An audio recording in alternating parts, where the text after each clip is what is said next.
Today is Friday, October the 29th, 2021, and I want to talk about Jordan Peterson's 2017 or 18 book called 12 Rules for Life and Antidote to Chaos, and specifically about rule number 3.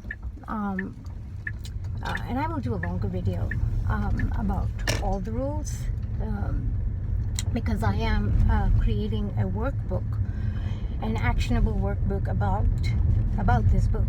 But today is just about rule number 3. Rule number 3 is make friends with people who want the best for you. And this is a really, really great rule, and something that I personally have, I felt like this was the one where I needed to grow the most in, and that has been sort of the hardest hold back, so to speak, for me. So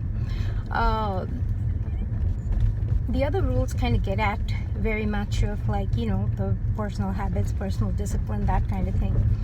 But rule number 3 is about the people you surround yourself with, and the people you choose to help, or people you think you're helping but they don't really want your help and you're wasting your energy on them, and you know, people who may just you know, they anyways, I'll stick with what his rule says. So Jordan Peterson really delves into you know, what might your motivations be for helping someone, you know. So say you're struggling with an addiction, and you think that you're hanging out with someone with like a worse addiction is you know, makes you look good. Then are you really helping that person? Are you trying to be a saint? Are you trying to convince yourself that you're more moral or something when you're not? He also makes a really good point that it is easier, down is easier than up. And one of the very, very cool things that he says is, it almost sounds poetic the way he says it.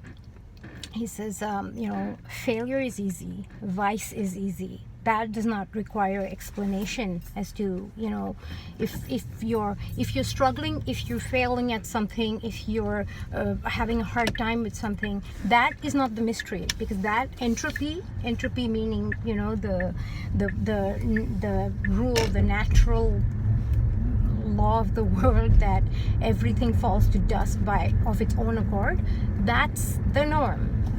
What is hard is what makes somebody successful, what makes somebody you know, achieve. You think that it's easy to like wake up you know, early in the morning at a set time, do things in a set organized way.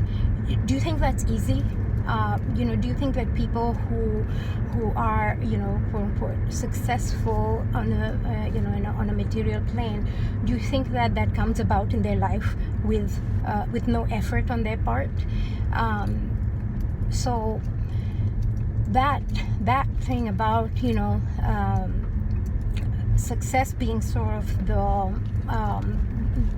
making the choice to do what is hard, to get your shit together, keep yourself organized, that is not something that just comes about magically for certain lucky people.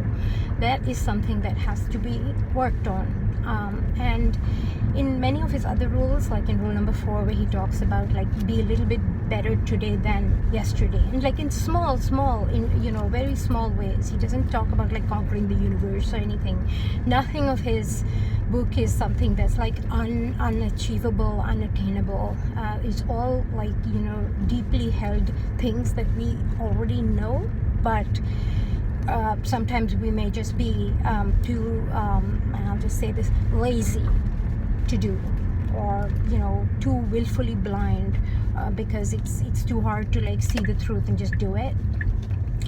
because maybe like we're afraid of success.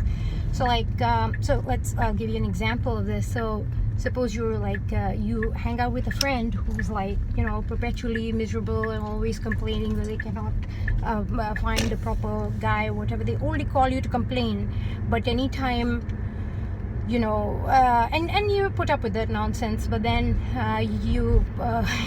if you dare to, like he says in rule number 8, to be truthful and say, and raise them to a higher standard, like, how might you be contributing to your own issues? And if that person like blows up or leaves, then you know that those are not the type of friends. Then he also does this very, very, he talks about this, I don't know if he says that, yeah, maybe he says it in the book, but the lifeguard model of rescuing someone. So the way a lifeguard rescues a drowning person is they always approach like with their one leg out. So they say that if you like keep flailing around, I will leave you, because 2 drowned people are worse than 1 drowned person. So the same way, when you're trying to help someone, you lend out a hand, but if they don't meet that, if they don't do their part, walk away.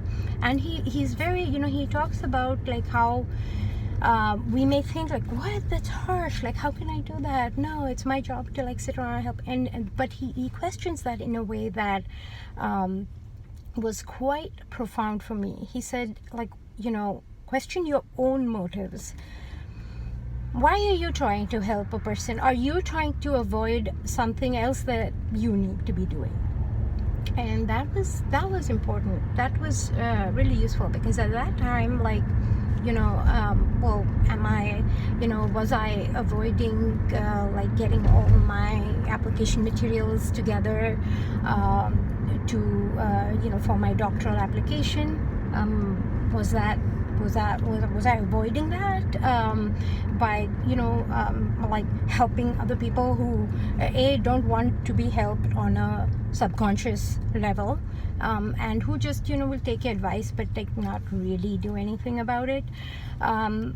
Would it be more constructive instead to just say, what, I have plenty on my plate, I'm going to do what I need to do in my life, and when you're ready to get your act together, you can get your act together. Almost like that lifeguard trying to help a drowning person. It's like, nope, you need to calm down, and then here I am, just like that.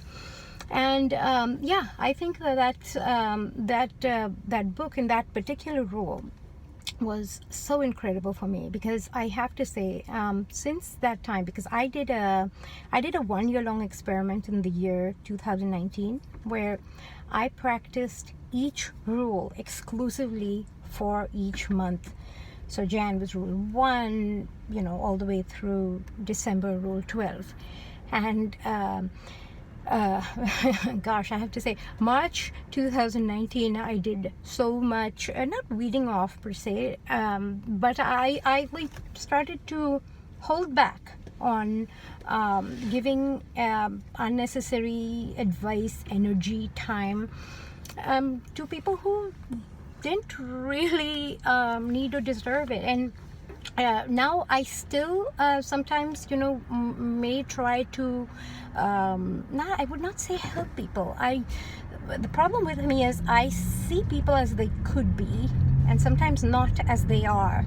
I see people as they could be, and because I see people as they could be, sometimes I treat them as they could be, and they're not there. And I need to recognize that, and I need to I don't need to make them there, period. I don't need to. So like, for example, say you're a lawyer with a pro bono client, but they don't show up for the appointment, then too tough, so sad, what is that? So sad, so bad, too bad, whatever. Too bad, so sad. It's like, all right, if you are trying to give somebody who's like just starting out in their business some business and they don't turn up, well, too bad, so sad. That's on them.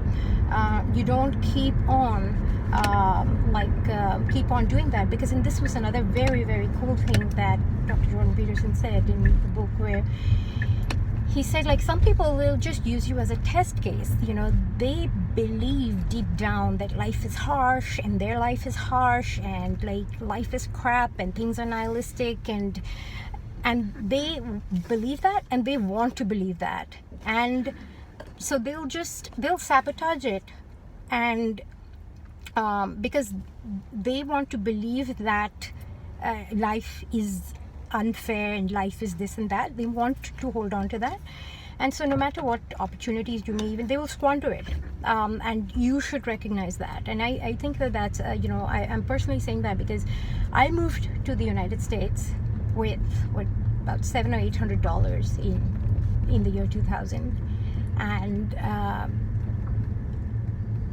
I pretty much wrote off whatever I had back home, back in India, and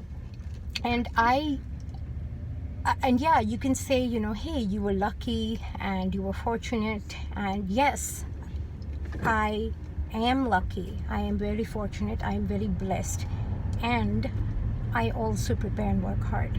And this country is one where if you want to be successful, you need to wake up early in the morning at a fixed time every day, start your day with a high protein breakfast, like he says in rule number 1, stand up straight with your freaking shoulders back, drop your damn addictions and lethargies and your vices, as easier said than done, I know, and get your shit together one day at a time, small increments of improvement at a time. If you live like that, this country has plenty of opportunities.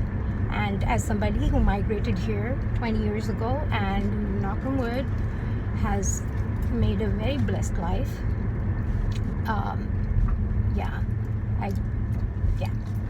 that's all I'll say on that. Anyways, so yeah, make friends with people who want the best for you. Make friends with people who don't enable your bad habits, who hold you to a high standard. And when people don't hold you to a high standard and help you to be the best that you can be, and when people make a silly joke to try to get you back into a bad habit you're trying to leave, those are not your friends. They're not. Okay. Thank you for listening. Bye.